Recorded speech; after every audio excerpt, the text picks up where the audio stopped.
Racikan Berita.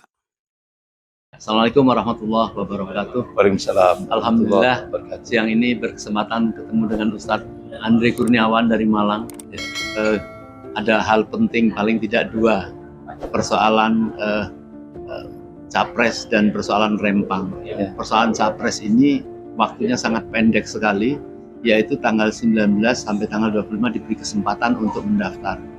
Tetapi persoalannya apa yang harus diberikan petunjuk kepada ulama, karena ini ada upaya-upaya yang belum selesai untuk penjagalan terhadap salah satu calon, yaitu Anies Baswedan. Pertama, masalah penjagalan, kemungkinan ada katanya masalah Muhaimin yang akan dijegal secara mendadak.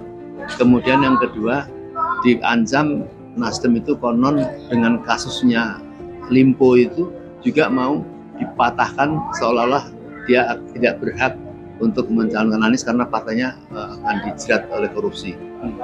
Tapi rakyat tahu semua itu akal-akalan, upaya. Apa yang terpenting nasihat Ustadz kepada rakyat, kepada ulama ini untuk menghadapi rezim yang curang andai kata itu terjadi? Bismillah. Alhamdulillah wassalatu wassalamu ala Rasulillah wa ala alihi wa mawalah wa ba'd. Para pemirsa yang dimuliakan Allah, ini semuanya tidak lepas dari imperialisme Cina terhadap negara kesatuan Republik Indonesia. Yang kita lihat, imperialisme Cina punya satu program besar, One Belt One Road, yang itu meliputi 65 negara dan 70% populasi dunia. Jadi Cina ingin menjadikan Indonesia sebagai sebuah Middle Kingdom, artinya Indonesia dijadikan negara yang bergantung kepada Cina, baik itu food security maupun energy security, dan itu otomatis implikasinya ipolisos butankan. Jadi kenapa tadi yang disampaikan tentang penjagalan salah satu capres, yaitu Pak Anies Baswedan dan Pak Muhaimin, itu tidak lepas daripada rencana ambisi Cina untuk mencengkram negara kesatuan Republik Indonesia ini, sehingga sampai ada info hampir 300 triliun disiapkan untuk all out untuk menjegal pasangan Pak Anies dan Pak Muhaimin, Gus Muhaimin ini. Jadi ini benar-benar, tapi kita sebagai seorang mewakili kaum muslimin di Indonesia, kita yakin apa yang sudah diingatkan oleh Allah Subhanahu wa taala, wa makar wa makarallah wallahu khairul makirin. Mereka membuat makar, tapi Allah membalas makar mereka, dan Allah sebaik-baik membuat makar. Jadi ingat, insyaallah itu yang diyakini oleh kaum muslimin mayoritas di Indonesia ini. Jadi insyaallah bangsa Indonesia, kaum muslim di Indonesia akan all out membela kebenaran dan keadilan ini. Mudah-mudahan satu tekad, semangat kebersamaan kaum muslimin ini insyaallah akan terus berjuang menegakkan kebenaran, terutama menghadapi imperialisme Cina yang sudah merambah di semua lini kehidupan berbangsa dan bernegara ini. Apabila kecurangan itu betul-betul sudah sampai kepada penghentian atau pengunduran jadwal untuk Pilpres itu, karena mereka melihat nampaknya dengan pasangan Anies dan Muhaimin ini sudah di atas angin, dan itu kekhawatiran yang besar. Andai kata mereka mewujudkan benar perubahan penjadwalan seperti itu, apakah rakyat supaya diam saja menerima pengunduran, perpanjangan dan lain sebagainya? Apa yang mesti dilakukan? Ini yang problem di tengah-tengah masyarakat. Kalau kita melihat di lapangan, Masya Allah, amin, ya kan? Anies Muhaimin ini, Masya Allah, masyarakat rakyat Indonesia mayoritas kepingin perubahan, ya, kepingin perubahan karena kita bisa melihat sekarang ini kehidupan berbangsa dan bernegara di Indonesia ini sudah terjadi fasad, kerusakan dan semua lini kehidupan berbangsa dan bernegara. Rakyat ingin Indonesia ini berubah, gitu ya. Nah, ketika nanti penjagalan ini tadi terjadi, ingat, rakyat tidak akan tinggal diam, dan itu bisa memicu chaos di Indonesia, dan itu kosnya besar, ya, itu ya. Makanya saya mewakili umat Islam, ayo selamatkan negara kesatuan Republik Indonesia ini dari ambisi-ambisi yang itu justru merugikan bangsa dan negara Indonesia ini. Saya kira gitu. Termasuk penolakan terhadap MK apabila dia nekat Senin itu memutuskan terjadi perubahan umur calon presiden, padahal itu tadi sudah banyak dijelaskan para tokoh, itu satu pelanggaran bagi MK yang tidak punya hak untuk memutuskan itu adalah haknya DPR. Kemudian apabila ada uji materi ke MK, baru MK ini MK kemudian dia memutuskan, padahal yang mengajukan itu adalah adiknya sendiri dari PSI yang tidak punya stake landing. Ya. Jadi memang di Indonesia ini kan menganut tiras politika, yaitu eksekutif, yudikatif, dan legislatif. Jadi seperti kasus tentang perubahan umur, ya kan, sebagai cawapres, gitu ya. Itu hak legislatif. Jadi kalau MK memaksa, ya kan, ini akan terjadi blunder, gitu ya. Dan ini otomatis itu akan memicu chaos di tengah-tengah dan kehidupan berbangsa dan bernegara.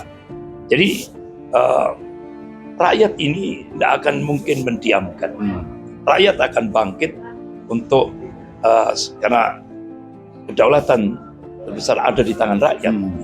Oleh karena itu saya minta kepada semua petinggi-petinggi di Indonesia ini, cobalah tahan, ya kan.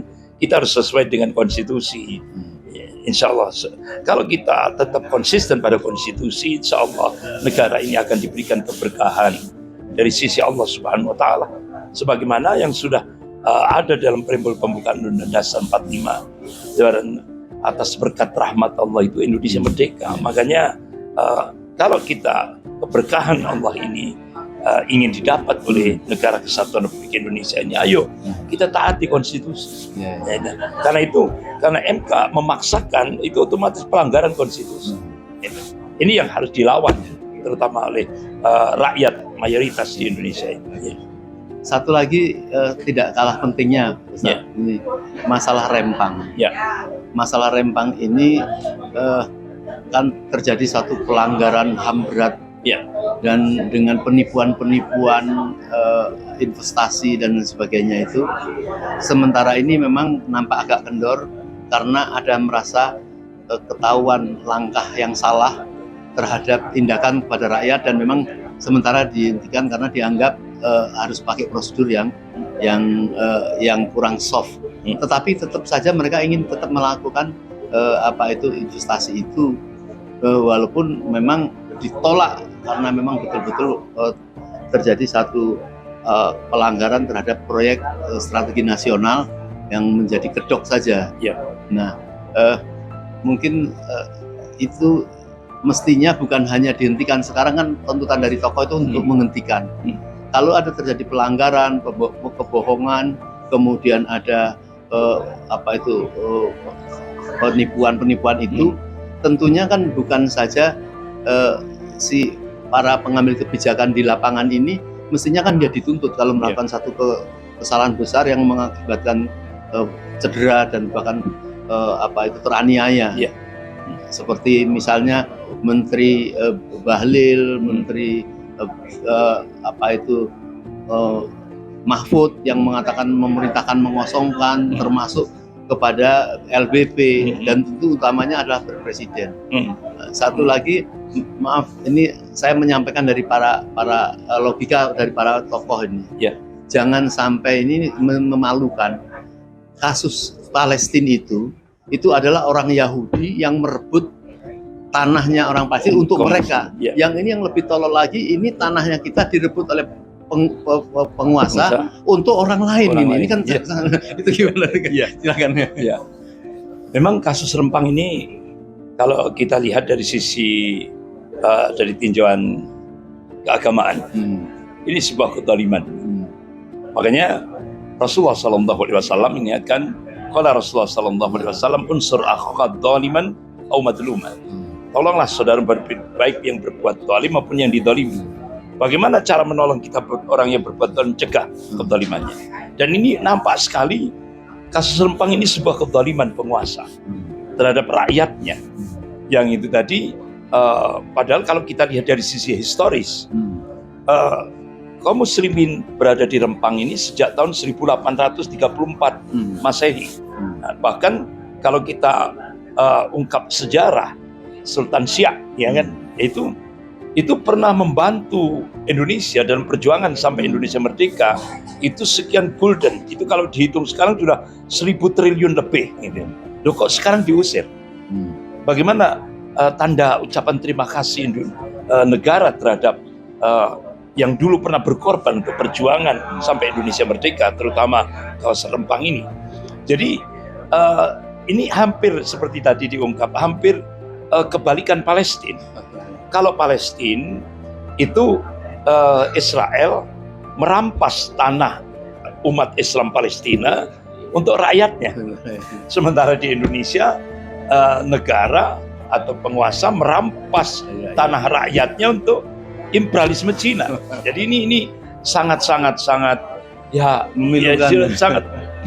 miris kita melihat ini benar-benar. Terus bagaimana sila kemanusiaan yang adil dan beradab gitu.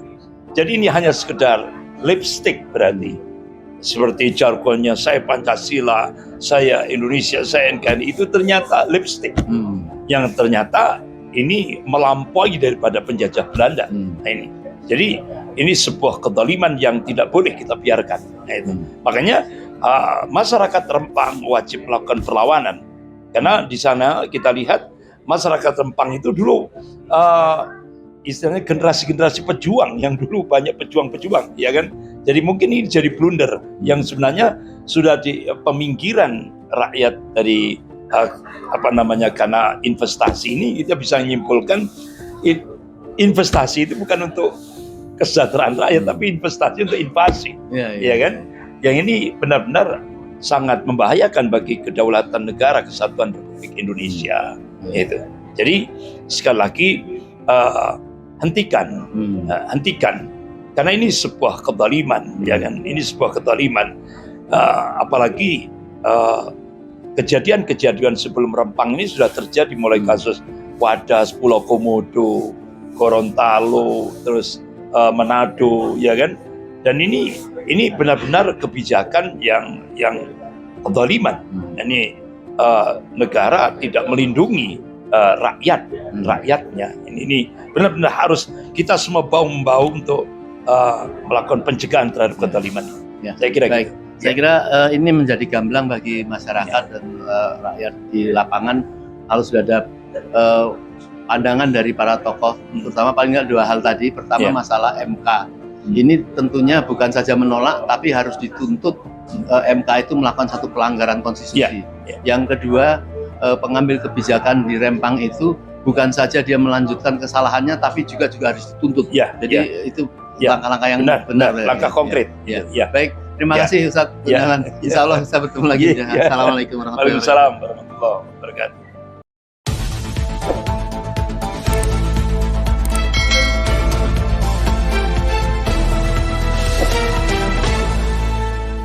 Racikan Berita